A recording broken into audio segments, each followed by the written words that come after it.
it looks like the U.S. government is one step closer to telling Americans what they can and can't watch. Is that okay with you? I'm your host, Chris Thompson, and this is an IRL Media News Hot Take. Let's get into it. Concerns are rising after there's been so much talk by the current president, the former president, the Senate, and now the House of Representatives has actually passed a bill called Protecting Americans from Foreign Adversary Control of Applications Act. And they passed it by a vote of 352 to 65 to ban TikTok.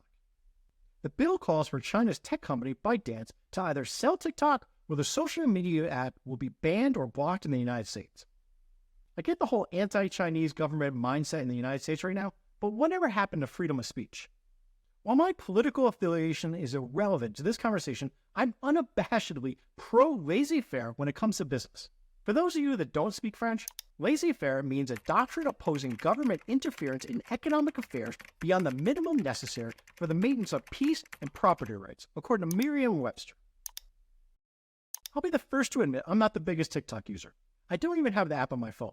My company, IRL Media News, does have a TikTok account, but we haven't posted in months, and we only have one follower.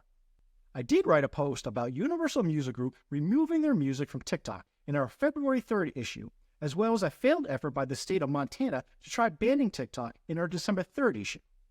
First and foremost, I'm concerned about the government restricting our access to anything. I do think there's a case to be made for protecting kids under 18 from the hazard effects of social media. But if that was what lawmakers were concerned about, then they should have passed a bill to protect children. But that's not what's going on here. And there's also a strong case to be made about protecting U.S. citizens' personal information and preventing the Chinese government from having access to that data.